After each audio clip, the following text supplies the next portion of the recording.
Definitely not the starters. You're on the End of the Bench podcast from 100.7 The Score. I'm Mike Hebert, owner of Cantex Roofing and Construction. Every day is game day, and we'll get it right when it comes to your roofing, construction, windows, and mirrors. Call Cantex Roofing and Construction today. Together, we are one serving you. Welcome in 100.7 The Score. It is the End of the Bench. Rob Breaux, David Collier, Lucas White. In on a Monday, you can join us in the visual. You can join us on the Visual Edge IT hotline in the First United Bank studio. You get your, what are those, prepositions? The Visual Edge IT hotline, 806-771-0973. You can also hit us up on the Yates Flooring Center chat line. Lots to cover today. Did you watch any FIBA basketball? Did you wake up at 4:45 a.m. for a little Team Germany action? I would be lying if I said I got up that early. So absolutely not. So no 4:45 or 7:30. Yeah. I guess it was the first day. Yeah, I couldn't handle the 7:30, and I certainly wasn't going to do the 4:45 on Sunday. I got up for the 4:45, but did not make it the whole game, and then didn't get up again for a while. Hence the reason I didn't. I tried though. Well, I'm glad somebody here tried. That wasn't going to happen. I didn't plan on ruining my entire day just to watch a little basketball. No, but Christian Anderson, better in the second game than the first. He had a little foul trouble, threw him off in the first game. 21 points across the pair. Team USA looking pretty good under the tutelage of Tommy Lloyd and Grant McCasland. They've got some talent on that team. They really do. Koa Pete, he might be preseason all Big 12 Player of the Year to me. Is it Arizona? Arizona. Yeah. Obviously, JT Toppin coming back. There's a lot of talent in the Big 12. You could probably go around to several teams and say, hey, that guy looks like an all Big 12 player. But internationally right now, Koa Pete looks pretty good. And so does AJ DeBonsa, but he, they both look really good. And then on Team Germany, there's a kid going to Washington, Steinbach. Okay. He had a 19-19 double-double in game one. Looked unstoppable. He had a sweet little spin move at the rim. And we're going to Washington? I guess Washington. They did pay. They did. Well, what was his name? Great Osabor. Yeah, they did pay him some money, so I'm sure they've got some lying around for Sure. I was not envious of the play-by-play guy calling Team USA Team Germany versus China, because there was lots of names very similar. Some Zhangs and some Changs and a Wang. I would have mixed all of them up. So I was not envious of that guy at all. They're all solo, and fairly certain they're just home base in the probably. USA somewhere. Yeah. And I would assume there's FIBA hires home bases, across the world. And if you're in America, you're getting the American feed, and if you're in Germany or wherever else, you're getting the German feed. Yeah. So. Now, I'd always wanted to do play-by-play when I was growing up, but something international like that, completely out. I don't want that many people mad at me, because there would be plenty of people upset with me if they were listening to that broadcast. At least, I don't know why the Chinese broadcast or people would be watching my broadcast, but if they're in the States and that's true, they're trying to check in on their home country. If the thing about calling small high school sports, or even the 4A, 5A high school sports, you really just have to focus on the home team. Mm-hmm. Yeah. And then if you don't, if you're butchering the road team, it's you're probably not going to get any complaints. Yeah. But it is well documented my struggles with name pronunciation, at least on this show. Yeah. And so I do try. But I really would have struggled with these national teams. You would have just been going with letters. I certainly would have focused on Team USA first and then just tried with the rest. But, Team China, and they were all very similar. And I think there were two brothers. There was a kid, 7'1". He had several blocks on Team Germany, including getting one on Christian Andersen. But Christian Andersen overall looks really good. Looks like he's playing more point guard for Team Germany. I wonder if that's hey, I'd like to practice this summer so I can try and do it for Texas Tech. Yeah. He looks much better going downhill and getting to the rim, shooting some free throws. So, and of course, he's still hitting threes. Yeah. I think he's got 3 in the first 2 games. So. Yeah, whenever you said the totals, I was kind of surprised. Last year, didn't he average like 20-something in the under 18? In the finals. Yeah. I swear he was averaging like 20, 23 maybe, something like that. Yes. So when you had the total of the two, I was a little surprised, but I guess if he's running the point, then, the opportunities are maybe not they're certainly working it to the glass. And that might be a matchup thing the first 2 games. Yeah. Of course, Team China was getting on the glass pretty good with a couple of 7-footers. So, but maybe I didn't see him committed anywhere, so if he's coming over, I might try to find him. Yeah, halfway through that first game, I was like, where's Steinbach going to college? We got to get him to Lubbock. And I looked him up, and he's like, oh, Washington, okay. Dang it. But Team USA has UConn, Arizona, Duke, obviously BYU and Debances, so it's been a fun little tournament. The 2 teams I was following, Germany and USA, are off today. They'll be back on tomorrow. We'll catch the tail end of one and start the other during the end of the bench tomorrow. One of them plays at 7:30 a.m. and the other one plays I'll be locked 10:15. in at home probably. Yeah, absolutely. So we'll get those going as we continue on. Next in the headlines, we'll talk about the Astros and the Rangers. The Astros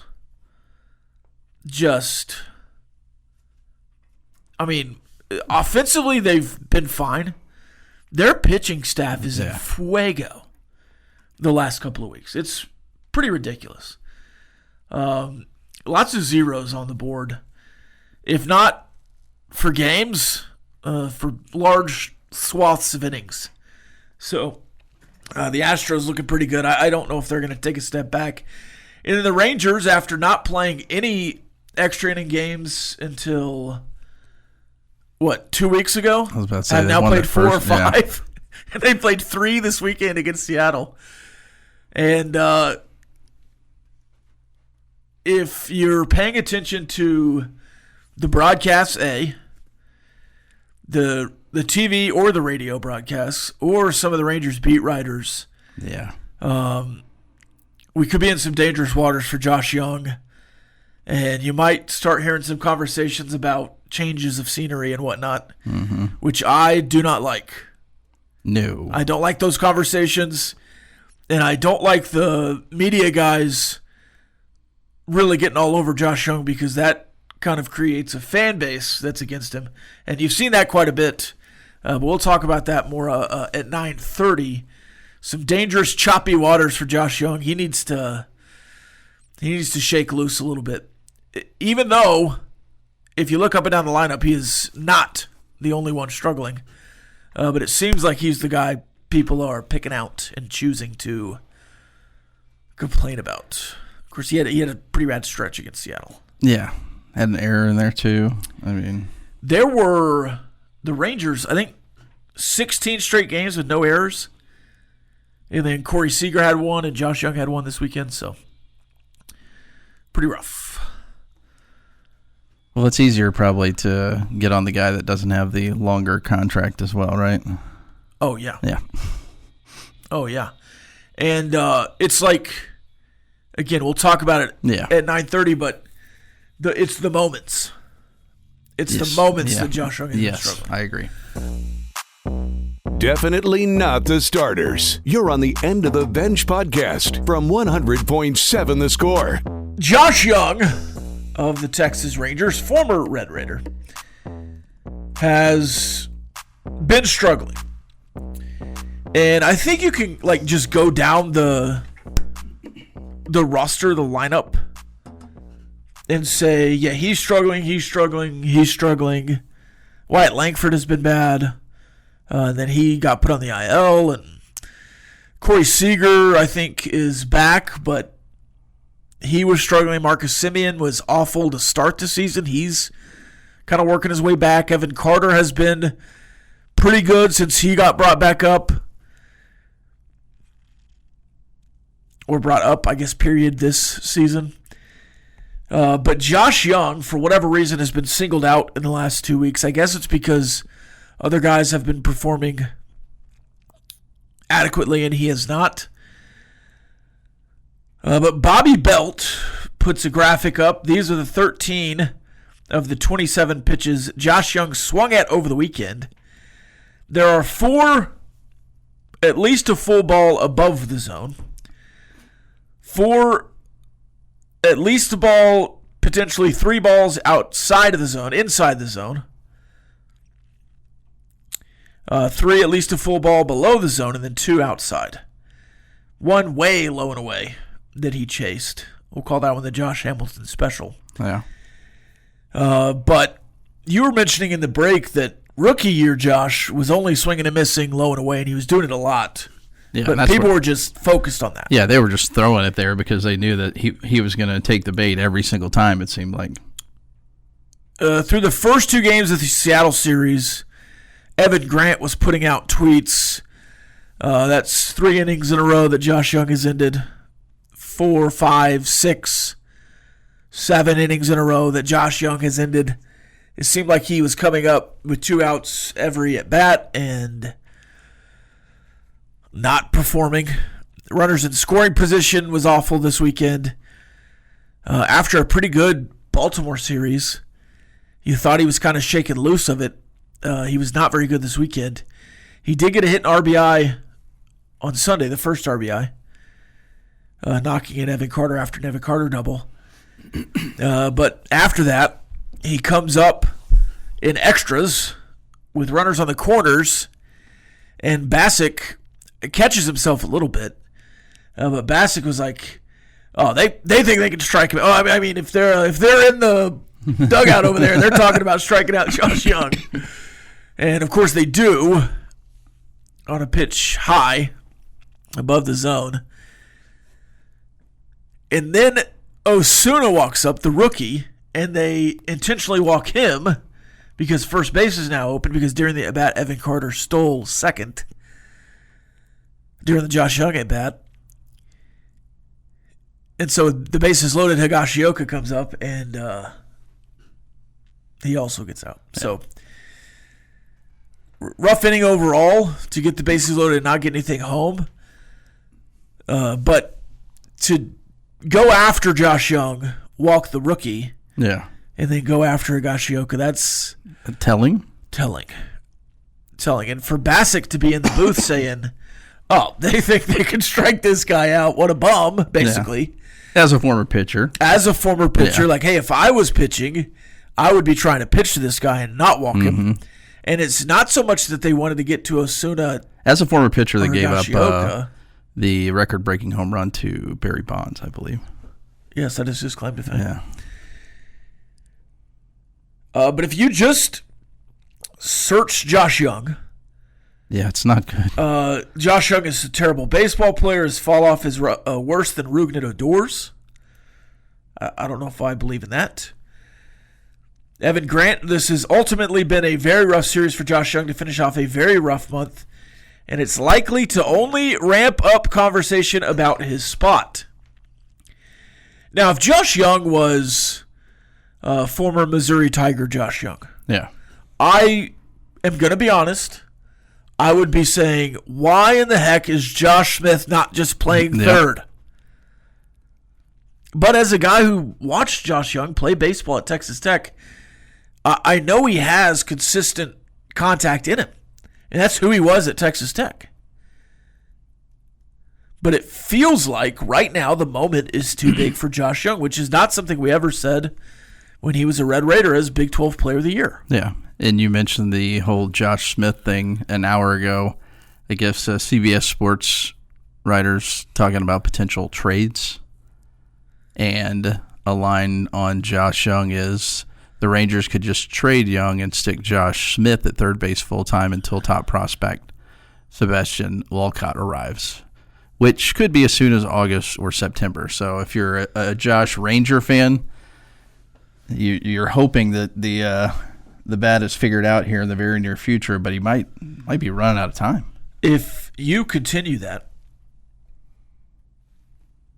if I continue paragraph you're reading, the last sentence is the next few free agent classes are short on quality infielders. There are worse rolls of the dice. For what was Josh's favorite team? The Yankees. Even if Josh Jung settles in as the number 6 or 7 type hitter rather than a true middle of the order force. That might make it worse for you. I think if you got traded to the Yankees. No, I'm not a Yankee hitter like most. Do I want Josh Jung to play for anybody but the Texas Rangers? No. I want Josh to figure it out in the next month, but the thing is you have options at third, and Josh Smith, who's learning to play first base because you have a hole at first with Jake Berger and Jock Peterson struggling and injured. Josh Smith looked really good at first base, by the way, this weekend, making some really good plays. But the conversation is starting. And I don't know if, the Cowboys have the arm, right? If any of these Cowboys writers write something, I just assume it's because Jerry told them to. Yeah. They don't really often have minds of their own. I think the Rangers don't do that as much. I certainly think that most of the Rangers beat writers have their own, not agenda, but they have autonomy. Yeah.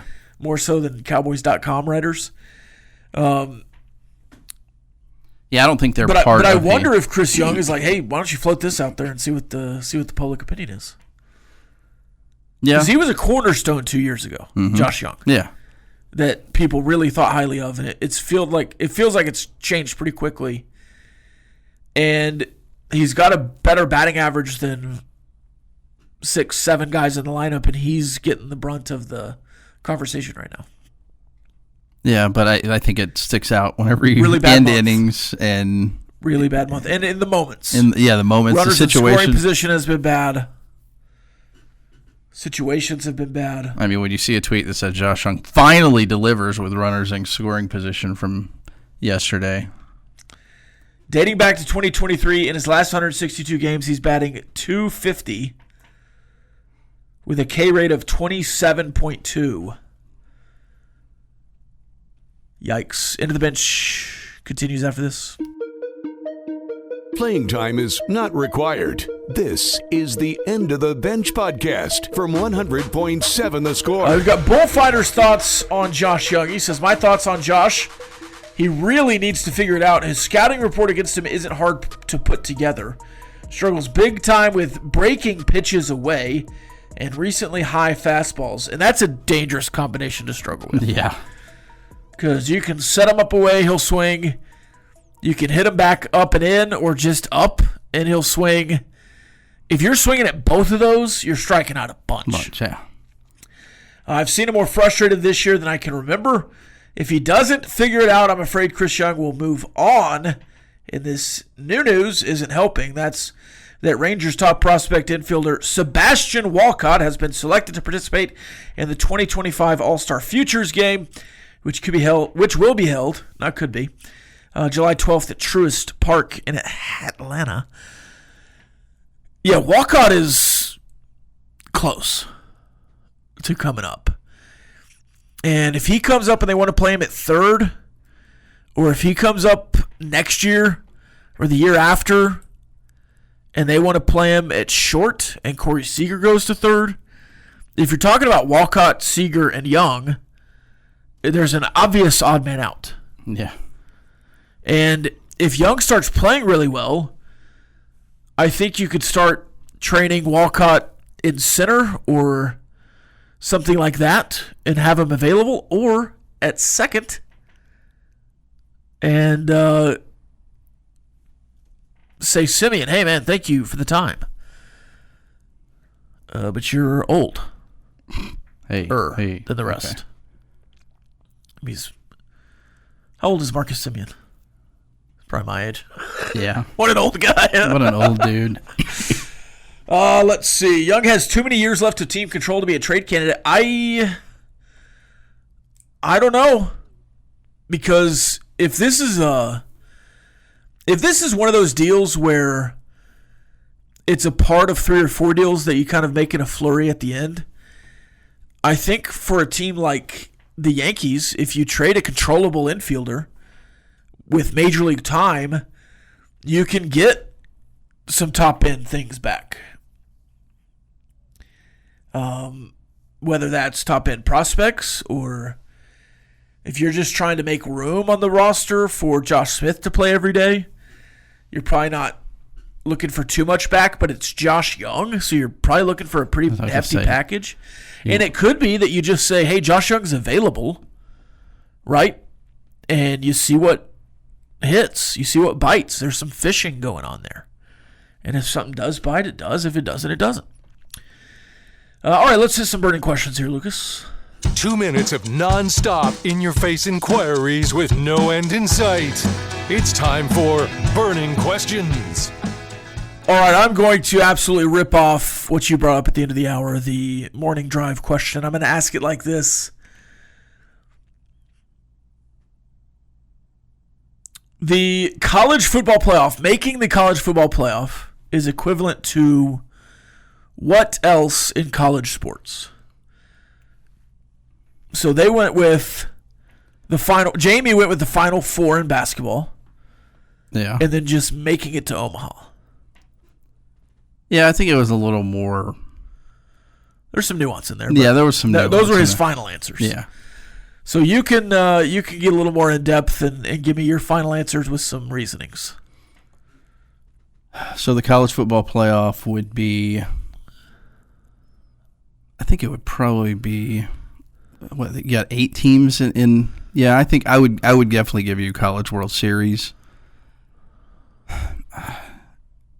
I don't want to say Sweet 16 because it's harder to get to that. So, and I don't want to go. Yeah, I would go Elite 8 maybe.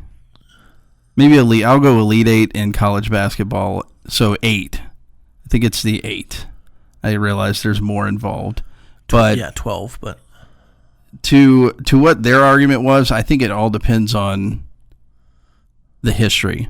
The Texas Tech baseball team getting back to Omaha in the College World Series right now sounds like a great idea. Right. A couple of years ago, you expected it. So just getting to Omaha, you wanted to win games. So I understood that portion of it.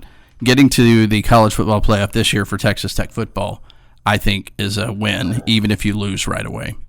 That might not be the case with everybody in that building or some of the fan base, but I think that's a win because you've never done it before. Now, if you do it next year and you do the same exact thing, then it becomes you need to start winning more. With basketball, you get to the Elite 8, yeah, let's try to get to the Final Four. I mean, that's what I would imagine the expectation is. But yeah, so I would go 8 and 8 for both of those if I had to choose. I think I would too. And to me, it's in college football, if you just equate it to the NCAA tournament, like throw out Omaha real quick, or keep Omaha in there, to win enough regular season games to make the Big 12 tournament, I would say that's the first round or the regional. Yeah. And then to win the Big 12 tournament, that's already in the playoff because in the Big 12 you got to win that probably to be in the field. Yeah. So that's the round of 32. Or maybe it's even to get to the Big 12 championship, that's the round of 32. To win that one, that's to get to the Sweet 16 or whatever it is. So I'm probably around Elite 8 for all three of those. It's kind of the final step. Yeah. Because once you're there, you're in the mix. You're a finalist. And I think the Sweet 16 is probably on the cusp. I might go all the way to Final Four in basketball, but only because you've been to some Elite 8s. Yeah. And the only reason if you'd never been to one, I didn't want to give the same exact answer as Jamie. So I might Talking through it, I might be with Jamie. Yeah, no, I tend to agree with that because, like I said, you've been to the Elite Eight, and that's not the destination. It's not like you remember, hey, we've been to the Elite Eight blank times. You go, well, we've been to the Final Four this many. And I think there's just not a component in basketball of you have to win in the regular season.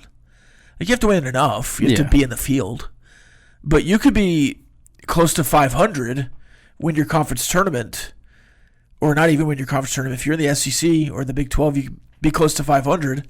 You could be a game under 500 and go to the Sweet 16 in the tournament. Yeah. And it's not quite the same in football. Well, I think you accomplish more with the Final Four. So when you make it into the college football playoff, that you can have a successful year by not going to the college, but you are a part of an exclusive group there with Omaha.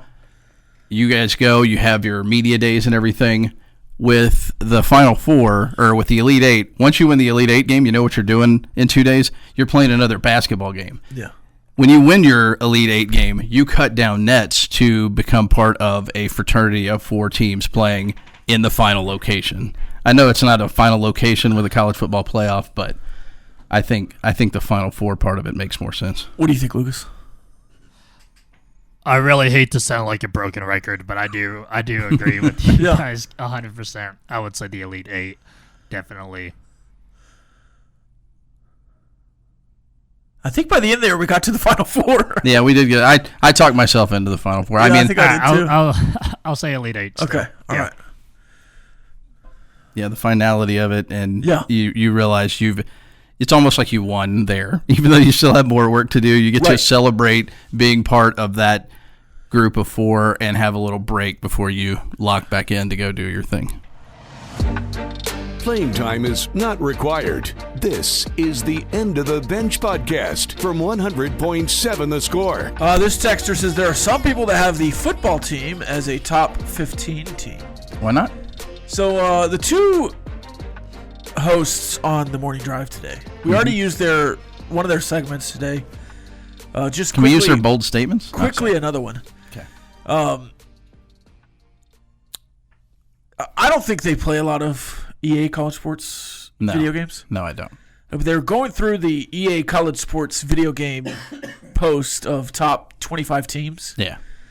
And they were wondering aloud if it meant this is what EA Sports thought they would do on the field or just on the video game.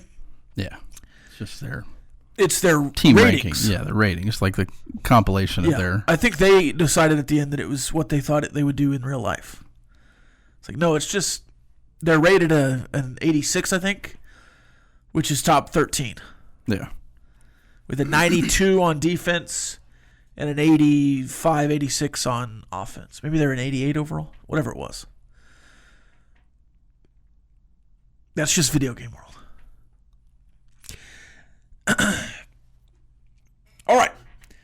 Breaking news last night, Jake Retzlaff, who was kind of, they called him a rising fifth-year senior in one of the posts I read last night, which I thought was kind of an oxymoron. Yeah.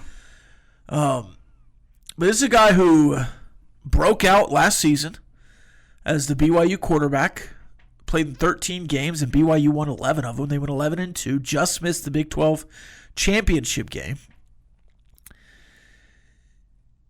And coming into this year, I think they were a legitimate threat, right, to win the Big 12 again. Well, last month, Jake Retzlaff gets a lawsuit, a filing, alleging sexual assault from 2023, November of 2023.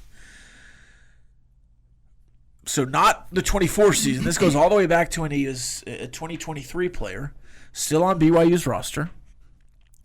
I think maybe he was a starter by that time, the previous year, or at least in action some. I'm trying to think of back to BYU's quarterback situation the year before. They were not very good, BYU at the end. But he won the job at 24, was really good. Not game-changing, but took control of the ball. Yeah. They ran the ball well. They played incredible defense last year. But I think going into 25, they were certainly a favorite, one of the top 5 favorites, because the returning production at quarterback, the returning production at running back and receiver, and some defenders coming back. Well, you have this allegation to Retzlaff. Mm-hmm. He denies it, and he's trying to get the case thrown out because he has months of text with the accuser in a jovial fashion after the event. Yeah. And he says that's enough to prove it was consensual. Yeah. Okay, throw all that out. Yeah. Let's say the case gets thrown out. But he's admitted to consensual relations, yes? Yeah. Which means It's a violation of the honor code at BYU. Yeah. Which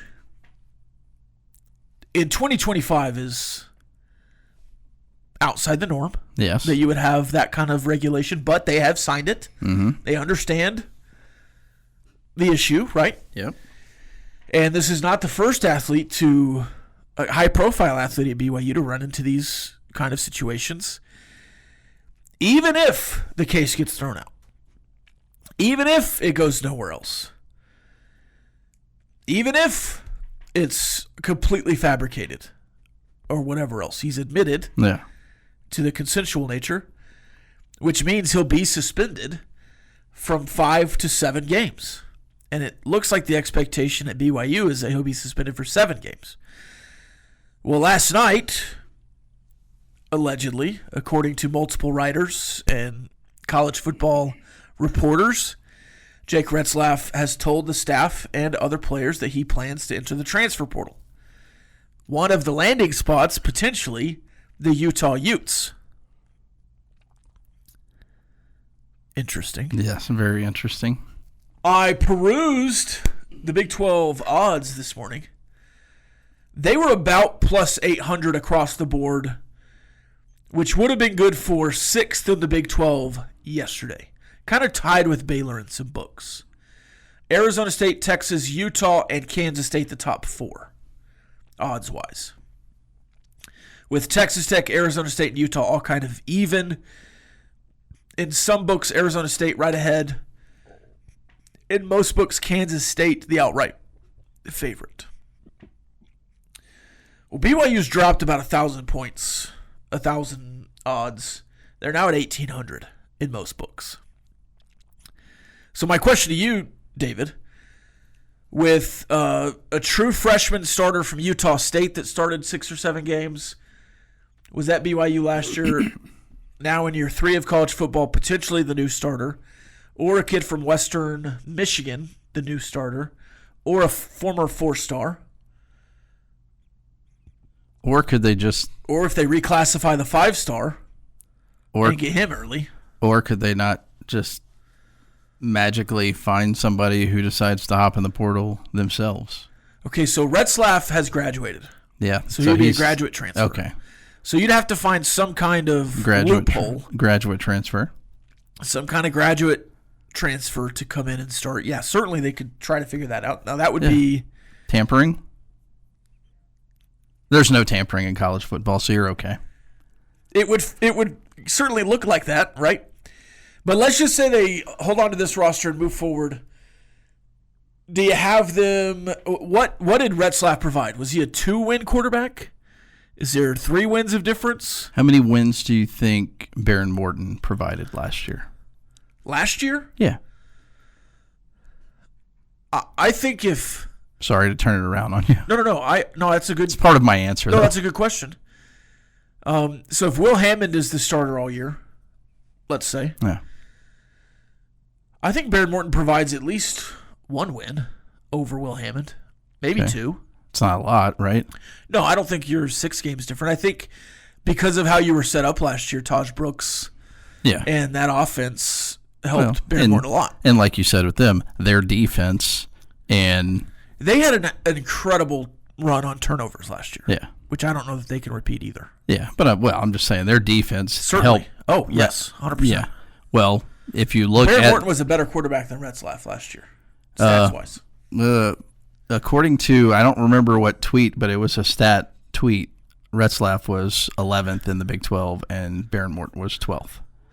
QBR maybe is what it was? was not kind to Baron Morton. Well, okay, so obviously. But just stats on paper. Yeah. About 400 more yards and 6 more touchdowns, 4 less interceptions. Okay.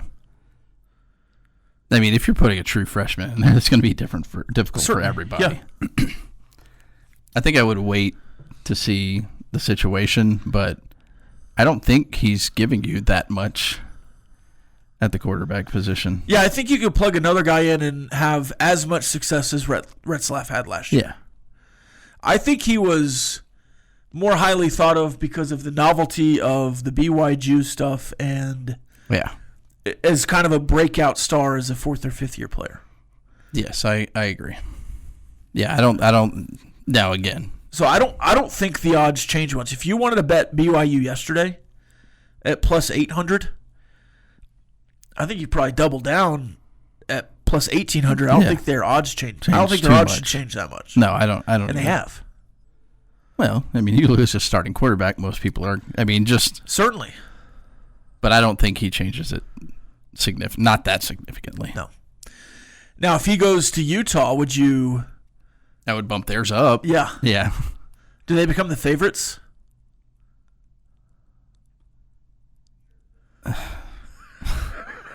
They were so bad at quarterback last year. I know. They were awful at quarterback last year. And their defense is legit. Their defense is legit. Their offensive line is legit. And they got in a pretty good running back out of Washington State. So, if not the favorite, pretty darn close. I'll be interested to see where he lands up. I think that would be, in that situation, a kind of a tumultuous ad. Playing time is not required. This is the End of the Bench podcast from 100.7 The Score. Welcome back. It is time for Ask the Benchwarmers. First question, Benchwarmers, do you think you would have made it very long in Roman times? Would you rather be royalty or a gladiator? Remember, royalty stabbed each other in the back often. Gladiators were more of a brotherhood. I feel like I would have lasted longer in the Senate than on the battlefield. Yeah. I don't think I have any place in royalty, but I think I would probably last longer that way. Yeah, battlefield. Well, I think. Well, he said royalty. I know. I'm not probably not the emperor, but if I was like some low-level senator trying to work my way up, I'd probably last longer than having to go out and face Achilles or whoever else. Now, if I looked like Achilles, maybe a different story, but even that Achilles that the bullfighter provided doesn't look necessarily great other than the hair and the biceps. Boagrius! It's a great movie. Yeah. You ever seen that movie, Troy? Yes, I have seen Troy. That's Achilles right there. Right, but he's... that might be when he's fighting, actually... But he's Achilles, right? Brad Pitt was. Yes, yeah. Well, I was trying to... This is either when he's fighting Boagrius or... I don't know it that well. Eric Bana. Eric Bana, Incredible Hulk. Yes. Yeah, a bad one, but Incredible Hulk nonetheless. Yeah, I'd probably rank him third out of the 3 in the movies. Really? I didn't even think Edward Norton was that great. Which is odd because I like Edward Norton. I'm such a fan of Edward Norton. I am too, that's what I'm saying. I'm a fan of Edward Norton, but I don't think that was a good And then Ruffalo just got to play it the most. Well, and he had the Marvel side of it. Yeah, kind of a quiet anger. Yeah, and he was just a bit... It wasn't... If you were watching just the Mark Ruffalo Incredible Hulk without the other characters around him, I don't know if it would have been great either. You know what I'm saying? I mean, he was... Right. He was an ensemble. Right. It wasn't a... Yeah, he never had to carry a movie. Yeah. I don't know that he could.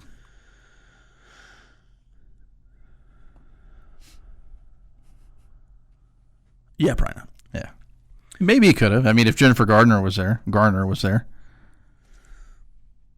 14 going on 40. Is that what it's called? 13 going on 30? Whatever it is. Should have been 40. That's the sequel. I thought you were going to go Liv Tyler from the Edward Norton Hulk movie. No, I was going the... Was it Liv Tyler? Yes. Didn't she come back in the latest Marvel movie?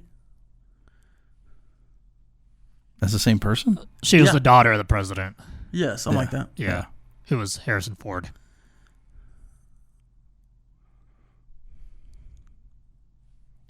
Well, did you watch the newest Captain America movie? No. They put that thing out in theaters, and it just looked like an extended Disney Plus show. My wife was not very happy that I didn't take her to go see it.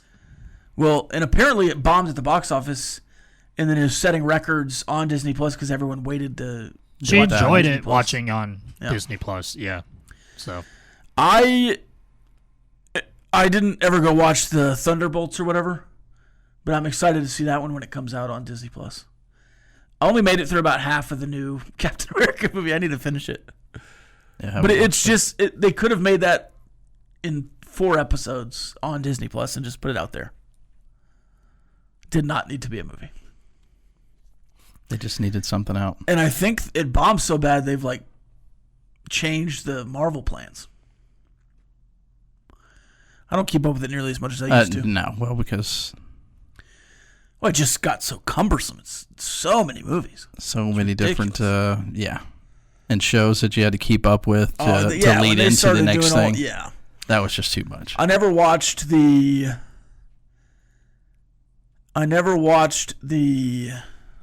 WandaVision. Samuel Jackson one. Yeah. The WandaVision was the last one. I stopped watching all this stuff. Yeah. I watched that one.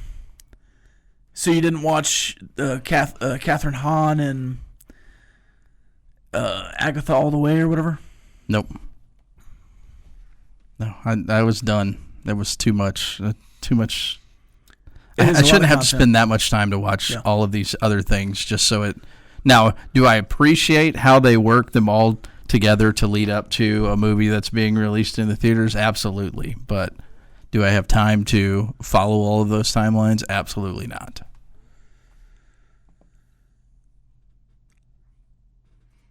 Bullfighter does say it's when he fought Hector, which was Eric Bana. I just couldn't remember his character's name. Yeah. It's been a while since I've seen Troy. Yeah. I saw it in the movie theater. I've probably watched it since then. When did that come out? Probably since college is the last time I watched Troy. We watched it quite a bit at college, though. It was on the rotation. Elsewhere in sports, we've talked... Excuse me, I got emotional about Josh Jung there. We've talked Josh Jung today. They'll play the O's tonight in another series. Josh Jung's stat line tonight, David Collier. Where are we doing this? Oh, just... 1 for 4. Yeah? Yeah. RBIs, strikeouts? 2 strikeouts. Okay. No RBI? No. Maybe he'll score a run. Lucas? I'll go 0 for 3, 1 walk, 1 strikeout. Okay. We're clipping this, right? Yeah, I'll take the over on both years and say 2 hits. Probably I'll go 2 for 5, 2 hits, 3 strikeouts. I'll take the over on all of it. I guess the under on walks. So he's either getting a hit or striking out. I was about to say we're going to one up us. True outcomes. He's going to get more hits. He's also going to strike out a lot more. Yeah, we'll go true outcomes tonight. Let's go home run, a single. Let's go single first, home run later, in between a couple strikeouts. Home run when they're up big already. Single, strikeout, home run, strikeout. Home run when they're up by 4 runs. Rangers win 5-2. Yep. That's what I said. Who's the pitching matchup? It's an Oriole. Trevor Rogers, Patrick Corbin tonight. Rogers 1-0 with a 1.62 ERA, a .78 whip. He's got 16 innings so far this year, so just a couple of starts. Patrick Corbin 4-7 on the year, but a lot of that is run support. He's got a 4.24 ERA. He does have a couple of blow-ups in there as well. But he's either been really good or bad. So I took the over on his hits allowed. That's probably not a bad idea. That's Lucas hedging his bets. Absolutely. Future Texas Ranger Ryan O'Hearn batting .293, .380, .473 slugging. There was an article last week on trade targets that have been mentioned, and it went through the top 50, and I think the top 30 had potential destinations, and then the last 20 were just names. But there was a Baltimore reliever, the Mountain, Bautista, who was listed as maybe a potential target for the Rangers. Ryan O'Hearn was listed as a potential target for the Rangers at first base. And so is Cedric Mullins. So maybe we'll be doing some business there, Lucas. I honestly feel Cedric will probably go NL West, Padres, or Dodgers maybe. Rangers can have Bautista. That's fine. He's so inconsistent. So many blown saves. He was so good before he tore his ACL. Yes. And Ryan O'Hearn, respectable player. I enjoyed watching him, but he'll get into the slumps like everybody else. So we'll see what happens. That game tonight. Tomorrow they continue as the Rangers play Baltimore, and then the Rangers face the Orioles on Wednesday. I love how he does those different every time. The Astros off tonight before starting a series with the Rockies tomorrow. All right, we'll continue on with the bottom line after this. From myself, David Collier, Lucas White. We'll see you tomorrow. This has been the End of the Bench podcast from 100.7 The Score. Go to 107thescore.com for more from the Double T Sports Network.